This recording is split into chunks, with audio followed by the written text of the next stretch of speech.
There is a certain kind of pain that does not stay in the past. It lives in the body. It lives in the nervous system. You can be sitting in a safe room years after everything is over and still feel like you are drowning. Not because something is happening to you right now, but because your mind keeps dragging you back into the same water. You replay the same scenes, you reopen the same wounds. You hurt yourself in your head again and again, and then wonder why life feels unbearable. I once watched a Korean documentary about a dog trainer that made this feeling make sense in a way I had never seen before. There was a dog in the film who had lived on the street and been abused. When it was young, someone beat one of its back legs with a stick so badly that the memory stayed burned into its nervous system. Eventually, someone rescued that dog. It got a home, food, a warm place to sleep. No one hit it anymore. From the outside, its life was fixed. But the dog had a habit that terrified its new owner. It kept attacking its own leg. It would bite the same spot on its hind leg over and over. Not just a quick nip. It would gnaw at itself until the fur was gone and the skin was raw. Old wounds never had time to heal before new ones appeared. Whenever the owner tried to come close, the dog growled, snapped, pulled its leg away. It would not let anyone touch it, let alone treat the injury. The leg looked like the problem, but the real problem was inside. The trainer explained something that stuck with me. The dog was experiencing phantom pain. It remembered being beaten there so vividly that even now, in a safe house, the body kept reacting. Every time the memory was triggered, a sound, a movement, a feeling, the dog's brain screamed, "The leg is in danger." The leg itself was not being hit anymore, but the fear was real, and fear hurts. Faced with this vague, uncontrollable pain, the dog did something strange that actually makes a lot of sense. It decided to create a pain it could control. It bit itself. The very clear, sharp pain of teeth on skin felt more real than the blurry, floating fear from the past. By biting, it could tell itself, okay, this is why it hurts. I am the one doing it. I know where the pain is coming from. Weirdly, that gave a tiny feeling of safety. There was no safety in the past trauma. There was no safety in trusting other people.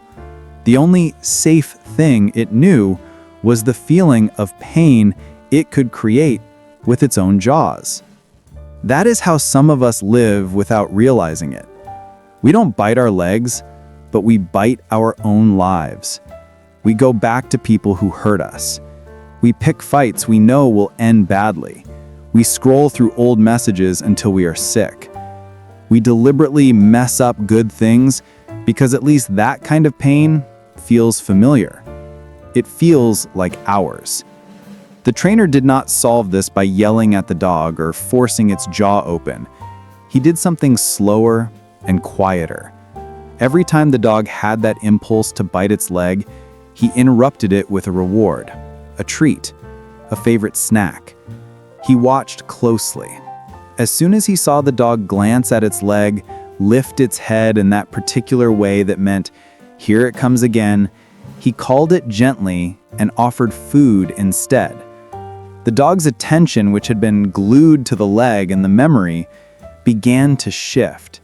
At the same time, he put bitter-tasting medicine on the injured spot. So even if the dog lost control and did bite itself, what it got in its mouth was not satisfying. It was unpleasant. Over and over, the situation repeated. Every time it chose not to bite, it got something good. Every time it did bite, it got something bitter, plus no attention. Slowly, new wiring formed, a new association. When I feel that wave of fear, if I go look for my person, I get food, I get comfort, I get relief. That is better than hurting myself. After hundreds, maybe thousands of repetitions, the dog stopped going for its leg. Not because the past vanished, not because it suddenly got over what had happened. It stopped because a new pattern of safety became stronger than the old pattern of pain. In its tiny brain, pain I control was replaced by comfort I receive. The world changed shape. There was another dog in the documentary, a young golden retriever. One day, by accident, this dog picked up a big rock in its mouth while people were watching. Everyone burst out laughing, clapping, cheering. It was adorable. It was impressive. In that moment, the dog's brain lit up. Oh, when I hold this rock, people love me. They pay attention. They make excited sounds. This feels amazing. From then on, whenever it heard footsteps or voices, the dog would rush to grab the same rock and clamp down on it as hard as it could. It would parade around, head high, waiting for applause. Even when it was time to eat, it refused to let go. Swallowing food meant letting go of the rock, and letting go of the rock meant risking losing that magical reaction. Over time, the trick that brought joy became a trap. The dog was starving while holding the one object that once made it feel loved. The owner, worried and exhausted, called a trainer. The solution, again, was about rewiring attention and reward. The trainer told everyone in the house, from now on, when the dog holds the rock, do not react. Don't laugh, don't coax, don't even look at it. If you need to tell it something, let your voice be firm and neutral. Save all your smiles and praise for the moments when the rock is out of its mouth. At first, the dog was confused. It did the old behavior and got nothing. Silence. No flash of joy. Then, at some random moment, it dropped the rock and boom, there was the attention. Pets, treats, soft voices. Over many repetitions, the dog learned a new rule. Holding the rock does nothing for me anymore. Letting it go gets me what I actually need. Eventually, the rock stopped mattering. Food and human connection mattered more. These two stories are simple, almost childlike, but they open something big in my mind. Because what the trainer did for those dogs is what many of us need to learn to do with our own suffering. Some of us are like the first dog. Something happened in our past. Abuse, humiliation, neglect, betrayal, and our brain never stopped bracing for it. The actual event is over, but the phantom pain is still there. It may show up as sudden fear when nothing is wrong, a tight chest when someone raises their voice, a sense that you are in danger in relationships that are actually safe. Every time that old feeling rises, part of you wants to bite. You want to call yourself names first before anyone else does. You want to ruin the job, the friendship, the romance, so you can say, "See? It was my choice. It fell apart because of me." You accept suffering that you create because the suffering you didn't choose hurt too much.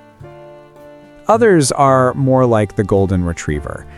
Somewhere along the line, your pain got you a reaction. Maybe as a teenager, the only time your parents really leaned in and listened was when you were breaking down. Maybe the only time your friends took you seriously was when you were completely lost.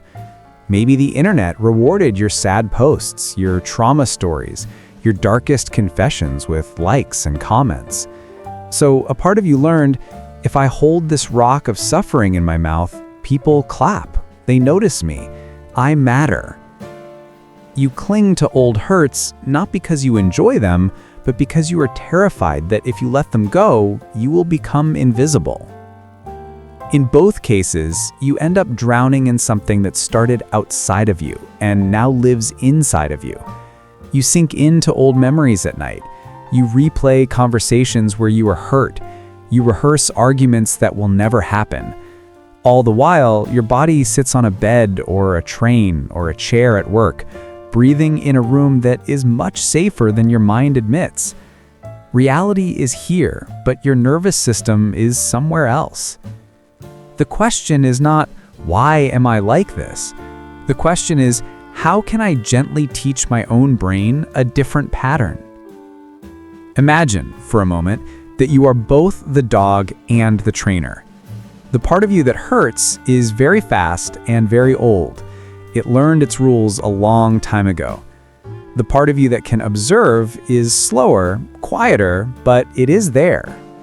That is the part that notices, oh, I am scrolling my ex's profile again. I am opening an old chat again. I am about to send a message I know will open a wound. That tiny, quiet noticing is your hand hovering over the treat bag.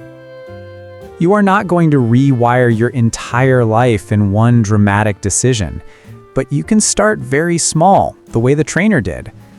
The next time you feel the urge to bite yourself, by rereading hurtful messages, by staying in a conversation that is clearly draining you, by saying something cruel to yourself in the mirror, pause for just a beat. A half second is enough.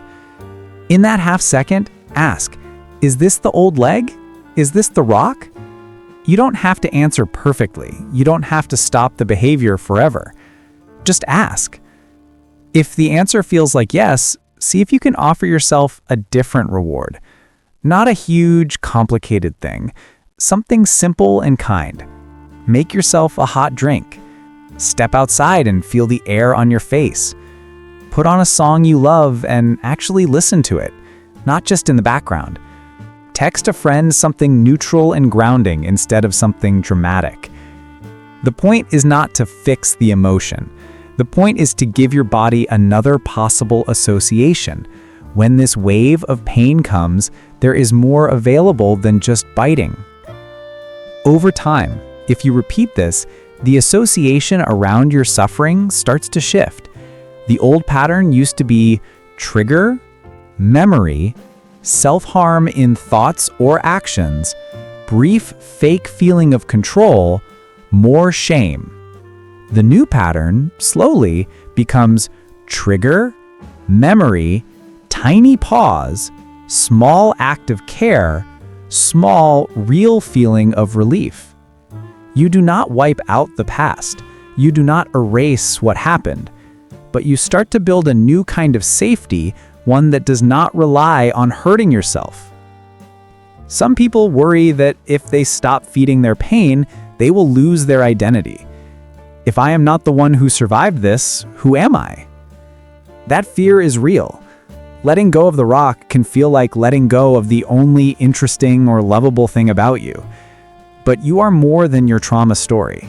You are more than your worst days. You do not have to throw your past away or pretend it was nothing. You can honor what you went through without living in it for the rest of your life. Sometimes, the first step in not drowning is simply admitting you are in water you cannot get out of alone. That might look like going to therapy. It might look like telling a trusted friend, I am stuck in these loops and I don't know what to do. It might look like calling a helpline when your thoughts scare you. If your suffering has reached a point where you are thinking about harming yourself, or you feel like you are losing control, professional help is not weakness. It is a different kind of trainer stepping in, someone who can stand outside your patterns and help you build new ones. None of this is fast. The dog did not stop biting its leg after one treat. The golden retriever did not drop the rock forever after one scolding. It was repetition. Boring, patient repetition. That is what healing often looks like. Not a dramatic sunrise, not a movie scene. Just you, catching yourself one more time and choosing a slightly kinder action than last time. One less bite. 1 second less under the water. 1 breath more. If you are someone who feels like you are drowning in your own suffering, there is nothing weak or dramatic about you. Your brain is trying to protect you with the only tools it has. Those tools might be outdated.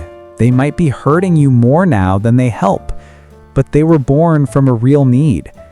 You do not need to hate yourself for that. What you can do, slowly, is become both softer and firmer with yourself. Soft enough to say, "Of course I'm in pain. Look at what I've been through." Firm enough to say, "And still, today I will try something 1% different." That is how you stop worshiping your wounds and start honoring them instead. One day, maybe without even noticing exactly when it happened, you will feel a wave of pain rise in you, and your first instinct will not be to bite or to grab the rock. Your first instinct will be to reach for something that feeds you, for something that feels like a real breath of air, not a mouthful of water. That will not mean the past never happened. It will mean that finally you are no longer letting it pull you under.